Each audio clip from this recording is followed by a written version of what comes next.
Bonjour à tous. Une fois n'est pas coutume pour ce nouvel épisode d'Histoire du jour, en ce 5 avril, je vais vous parler d'une autre date, le 21 juin. Alors pour ceux qui suivent mes vidéos, vous avez vu que le cadre est différent. Je ne suis plus chez moi, j'ai fui le coronavirus de New York avec femme et enfants et je me suis réfugié à la campagne après une période d'isolement euh, dans la belle famille, donc la famille de mon épouse.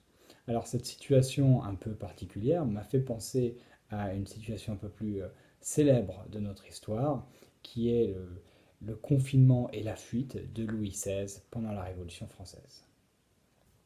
Un peu de contexte. La Révolution française, pour beaucoup d'entre nous, c'est bien entendu la prise de la Bastille, puis ça, ça,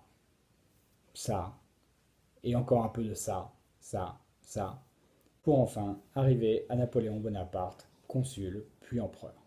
Revenons tout d'abord à la prise de la Bastille le 14 juillet 1789. Dès ce 14 juillet, un des frères du roi quitte la France pour se réfugier en Italie. Louis XVI reste en France, à Versailles, et il essaye tant bien que mal de s'entendre avec les révolutionnaires.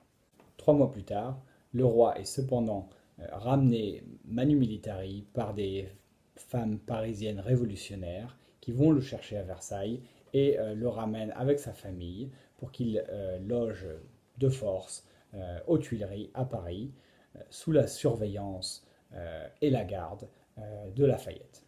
Toutefois, les choses se tendent petit à petit. Et au début de l'année 1791, alors que le roi veut partir avec sa famille à Saint-Cloud pour célébrer Pâques, il est retenu par une foule de révolutionnaires et doit rentrer euh, aux Tuileries sans avoir pu quitter la capitale. C'est à ce moment que le roi décide de donner son accord à son épouse Marie-Antoinette pour qu'elle organise avec son favori, le comte suédois Alex de Fersen, leur évasion vers une destination amie. Alors on parle de la fuite de Varennes pour cet épisode, mais Varennes n'a jamais été la destination du roi. La destination du roi, c'était une ville située à la frontière entre la France et ce qu'on appelle à l'époque les Pays-Bas d'Autriche, qu'on appelle maintenant la Belgique. C'était la ville de Montmédy. Donc le roi Louis XVI parle d'ailleurs de voyage de Montmédy, mais l'histoire retiendra la fuite de Varennes, puisque c'était à Varennes que le roi a été arrêté. On va en revenir dans quelques instants.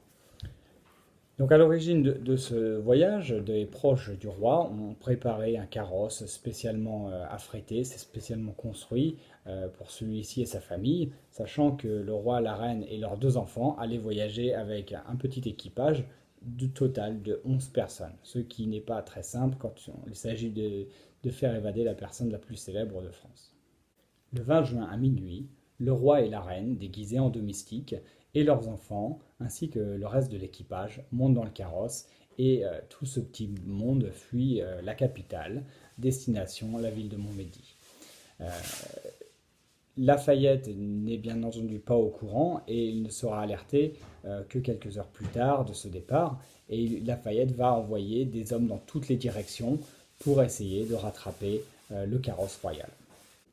Petit à petit, les choses vont se compliquer pour Louis XVI et son équipage.